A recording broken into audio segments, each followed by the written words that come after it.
Hello and what is going on, lovely people of the internet? It is Hootmoney here with another video for you guys today. Today we're going to be talking about PROG, progenity, and BBIG, vinco shrinko. So we're going to be doing the classic dual analysis, as it seems like a lot of people who are interested in progenity are also interested in vinco ventures, and then vice versa. If you're interested in BBIG, you probably like Prog as well. So we're doing this one together. We're going to be doing the full short squeeze analysis. We're going to be talking about some news events as well, and let's just get all right into it. Oh, another thing I wanted to say before we look at the chart was that BBIG was supposed to release their 10K filing, which would give us insight on the Tide dividend spinoff, but they did not do that. That was supposed to be as of yesterday, October 25th. They did not do that. They released two different filings, none of which were the 10K filing. I looked into it a bit. There wasn't too much. It was actually kind of bullish because Insider did acquire some shares even at the $7 price level. So we're now at the $5 price level for BBIG, but it did not have anything on the Tide dividend, which could be a reason for the sell-off today. But we should be getting that at some point this week. So I will be staying tuned for market close, and I'll definitely make an update if that does happen, if we do get that Form 10K. But anyways, we're going to be getting into the video, looking at the chart. You guys can see progenity has been on an absolute tear. It's up another 22% today. It was up about 20% yesterday as well. And look what happened in after hours. It went all the way up to $6.47, which is absolutely insane. But it's been pretty much a straight uptrend throughout the day. I mean, we got a little dip at open, but it got bought right back up. And here's what happened in after hours. So it was 4 a.m., 10:26, today's date. At about 6 a.m., it started running. And it just started running like crazy. I wasn't even awake. I woke up right around here. So it was at $4.50, $4.60, around that price point when I woke up. And I guess it just got sold off into the pre-market as volume did come up. But if you guys did have limit orders for like $5 or $6 a share, that could have easily gotten eaten up this morning. And then you could have bought back in. But yeah, if you want to set your limit orders high, there might be another event that happens like that in the pre-market. So if you wanted to like set your limit order up here at like $6 or $7 a share, you could potentially get filled. I'm not saying to sell the stock. If you want to get a short squeeze, you probably shouldn't sell the stock, but we have been getting this clear uptrend. And again, we've been using this 25 moving average this time as a little support point. And it's really hard to judge just the technicals on here because, well, just look at the MACD. The MACD has been kind of going crazy. It's not really forming any real uptrends or downtrends. I mean, it's pretty choppy right here. It's choppy all around. There's nothing smooth about it. Perhaps the first two run-ups were easier to use the MACD, but now we're just getting some weird price action. So that makes me think that technicals we can throw out the door at this point. There's probably some short covering at this point as well, but we're not going to get that information until we get that T+2 settlement. And yeah, that's what I see for progenity. We can do a quick fib retracement just to see what exactly we're looking at in terms of support and resistance points. So we can go all the way up to the 640 level. So it looks like we're trading in the 50% channel right now. There was a little bit of a bounce after the sell-off at around the $3.60 price point, and we're trending up now. We're gonna have to fight the $4.30 point and break into this next channel, and then we can go all the way up to $5 per share unless there's some wild after hours price action, which there probably might be. And another theory is that there was short covering in the pre-market. So a lot of the times shorts do cover in the pre-market. So at 6 a.m. very well could have been short covering right here. And once volume came back, the price definitely consolidated back to where it was. But yeah, that's definitely a sign of short covering because shorts love to cover in the pre-market. So anyways, we're going to take a look at BBIG now. We're going to go to the hourly chart. As you guys can see, we are looking at pretty much a low on BBIG, and it's been using now the 50 moving average as a resistance point on its downtrend. It looks like the 50 and the 25 might cross, which might be able to send us back up to the 25 or the 200 moving average, orange line right here. And if we do find solid support, it's been rejected at this $5 level very many times, and we're right now at $5.05 as we speak. So if you are bullish on BBIG, this is where you want to buy in. It was rejected here at this level. It was rejected here. It was rejected here. It was rejected right here. I don't know if you even see that candle, but it was also rejected right here. It likely will be rejected right here. So if you wanted to swing trade this, and I'm not saying to swing trade it, but I'm just saying I see an opportunity for a swing trade. Don't swing trade it if you want a short squeeze, hold it. But I do see the opportunity. If you buy in right here, you can set your stop loss at around $4.80, and then boom, you can ride it all the way back up to $6.50. So I see that from the technical standpoint as a swing trade. But again, if you want a short squeeze, you're not going to want to swing trade this. You're just going to want to load up and hold it. So yeah, if we do break down below 477, which was the lowest, then it could possibly go even lower, and we'd have to get a look at the daily candlesticks to really see. And you guys can see the 200 moving average is all the way at $3.96. So if it does not hold this support, if it comes back below, then the technicals would just suggest that it would go back to $4 per share. Another thing that the technicals are suggesting is the fact that volume has been dying down. You can see there was increased volume on the run up and increased volume on the sell off, but now volume is at a low, and that could also be an indication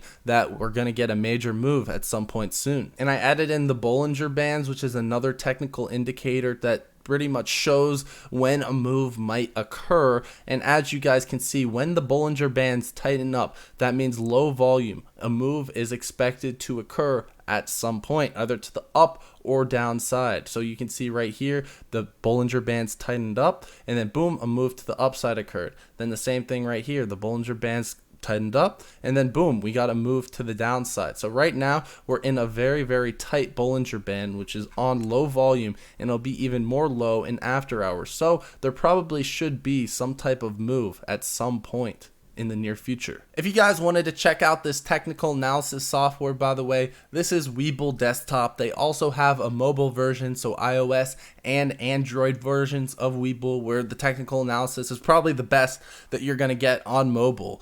But anyways, they're doing a promotion, which I'll throw up on the screen right now, where you can get up to $2,300 in free stock just for signing up and depositing at least $1 on their platform. So it is pretty much a no-brainer. I mean, if you have $1 sitting around, you can win up to $2,300. Plus, you get an amazing technical analysis software. And you can trade Shiba Inu on it, and they're probably going to release that on Robinhood soon. So I've been loading up on Shiba Inu before that Robinhood release. There's a huge rumor, and yeah, it's definitely worth checking out, even if you don't want to throw your full portfolio into it. And they're doing that promotion, so it ends at the end of October. I actually got an extension towards the end of November, so we have more time to get this promotion. And yeah, guys, get your free stock using that link below in the description and pinned comment section. Anyways, let's get right back into the video. So here are the SEC filings for BBIG. As you guys can see, we got 2 of them yesterday. And if you guys wanted to follow this, I'd be looking after hours. So as soon as 4 p.m. hits, I'd refresh this page every 5-10 minutes or so, and you can just search it. You can search SEC Edgar on Google, and it'll pull up a search engine where you can search for SEC documents, and then you can do the ticker symbol right here and then click BBIG, boom, and then you get all of their filings. So I will be reviewing it. Obviously, you can just stay subscribed to me and turn on post notifications to get my analysis. But if you wanted to check this out as soon as it happened, as soon as it occurred, that's exactly how you would do it. Progenity also had some news this morning which could have perpetuated a little bit of that sell-off that we saw in pre-market and market open. Progenity reduces outstanding debt by $20 million through a private exchange of $20 million of its 7.25% convertible senior notes due 2025 for shares of common stock. So this could be seen as potential dilution, but it doesn't add anything to the float. It doesn't even add anything to the shares outstanding. Convertible senior notes are essentially a bond that in 2025 they can convert, which is why it's called convertible, for shares of common stock. So last time I checked, it's 2021. I don't believe that most people have a time horizon on this bet until 2025. So I'm going to pass off this news as okay, and the price should definitely recover. I think it it will hit $5 by the end of the day, but I am very, very bullish on this stock. So I might be giving a bit of an outrageous price target, but I really think we can hit that $5 figure. Here's just my plug for my Twitter. It is at Hootmoney YT. I'm gonna throw it up on the screen right now. You guys should check this out. I do live updates here. I'm talking about going in on Cardano. Here I'm talking about Shiba. I actually heard about the Shiba Robinhood rumor before it was announced on major news outlets, so I was able to beat the storm with Shiba. So definitely check out my Twitter if you guys haven't already. I think it's very valuable information, and obviously it's free. So let's get this up to 600 after this video. I'm sure you guys can do it. Let's just get right into the short squeeze data. You guys can see we have the short squeeze leaderboard right here on Fintel. Progenity sitting at the top of the list. We have a threshold security right here as indicated by the T, and you can also see BBIG is number 21 on the list. Not as good as Progenity at number 1, but this is also a threshold security. So both of these securities have the T mark. They're both on that threshold security list, but Progenity is still that number 1 rank, and it's for a very good reason. Here we have some of the Ortex data for BBIG. As you guys can see, we've got an 86% cost to borrow, so not as high as we saw in the last update, but still pretty high. Everything else pretty much the same. There actually was some return shares as the price went down. Some shorts found as opportunity to cover. The utilization is at 95%. I've got a little bit of a theory why the utilization keeps going from 100% back down to 95%, but we're not going to get into that right now. And then the day's cover is at 0.63. But again, guys, with all of the other hidden short interest, failure to delivers, naked shorts that aren't really being seen on this in this actual short interest, and there's definitely naked shorting going on because it is on that threshold security list. There's probably some call option hedging that involves naked shorting. There's also a theory that Hudson Bay is naked shorting the stock as well. So you cannot deny that there's probably a lot of naked shorting going on in BBIG, because as soon as we got that rally up to about $8 per share, we ended up on the threshold security list. And same with Progenity. As soon as Progenity started rallying, it ended up on the threshold security list. So there's definitely naked shorting going on. As soon as these stocks go up, they're gonna naked short. They're gonna do whatever they can to suppress the stock price. So it really needs that a huge amount of retail buying pressure to continue their rallies. So you can actually see that there was a good amount of short covering here on Friday. That would push us 2 days back to October 20th. So as you guys can see, the short covering probably ended up being right after we got this spike, which is very suspicious. We talked about how there was a weird sell-off right before we got the announcement. This was the announcement right here of the Tide dividend getting delayed to the end of December. There was a weird sell-off at market open before we even got any of the news, and then the short covering occurred right afterwards on this little rally up. There was a little bounce, and then likely when we got back to this 25 moving average again, there was likely a lot of short covering on this little rally up, and then as soon as we got to the 25 moving average, I'm assuming that more shorts were taken out as there was a large sell-off as soon as we got there, and then the 25 moving average kind of act as a resistance point during this whole downtrend back to $5 a share that we've been seeing. But just because there was tons of short covering doesn't mean that short sellers weren't continuing to short the stock. As you guys can see on October 22nd, and this would put it at October 20th if we're taking into consideration T+2, there was an excess of about 1 million shorts. We can also see right here there's an excess of about 400,000 shorts, and you can see right here there's an excess of about 2 million shorts. So this whole time there has been more shorted shares than returned shares. Even though we got all of this price action right here, even though everything has happened, they somehow keep finding more shares. Right here's the exception. We got a bit more returned shares than shares on loan. But as you guys can see on the chart, the yellow line typically is above the orange line, which means more shorts have been taken out than returned. So where are they getting all of these extra shares to utilize? My theory is it's from Hudson Bay, but that deserves a whole other video on its own. So let's just look at Progenity. So here we have Progenity, we have the triple squeeze, we have 8 days remaining on the signal, 7 days on this one, 1 on this one, and 1 on this one. So that is 5 outstanding short squeeze signals. That's 5 short squeeze signals, guys. It's also number 1 on the Fintel leaderboard. So put the puzzle pieces together. There's probably going to be some increased price action in progenity, and we're going to look at the whale flow in a second, which again, that's very, very bullish. In terms of an actual short squeeze, I'm insanely more bullish on progenity than BBIG at the moment, just because of the short squeeze technicals that are behind it. I mean, just look at Ortex. We have 274% cost to borrow. We have 67% of the float being shorted.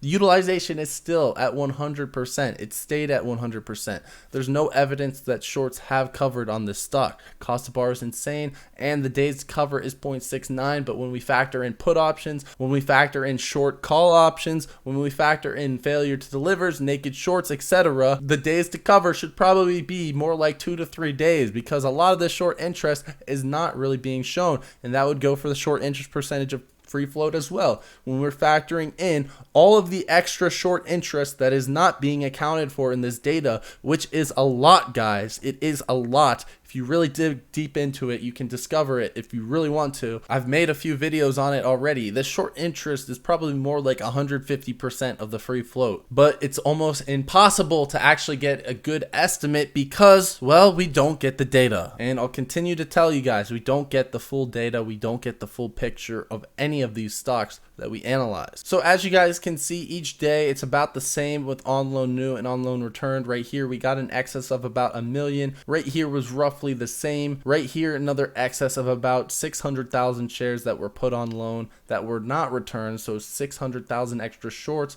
Right here we got about 500,000 extra shorts added to the stock. Right here we got almost 2 million extra shorts added. Right here we got almost 6 million extra shorts added. So the short interest is increasing, guys. It is not decreasing whatsoever. We also now have average age on loan at a new high. It keeps going up, guys, and a short squeeze has not occurred until both the utilization and the average age on loan have come back down, and we're just simply not getting that. The average age on loan is going up each and every single day. We got one spike down to 95, utilization went right back up. There has been no short squeeze. Looking at the short volume for progenity, we're at over 50% on a daily basis. This is very, very suspicious. We're still a threshold security. There's likely a lot of failure to delivers going on. People are just shorting shares that don't exist, and this short volume can definitely be a huge indicator that something illegal is going on. I mean, anything over 30 is suspicious, and here we have a consistent over 50 for the short volume ratio. BBIG as well, guys. We had a consistent over 50 when we were going up. 10/15 was the last day that we had over 50 short volume. As you guys can see, 10/15 was the peak. So after we peaked out, there was not nearly as much short volume anymore.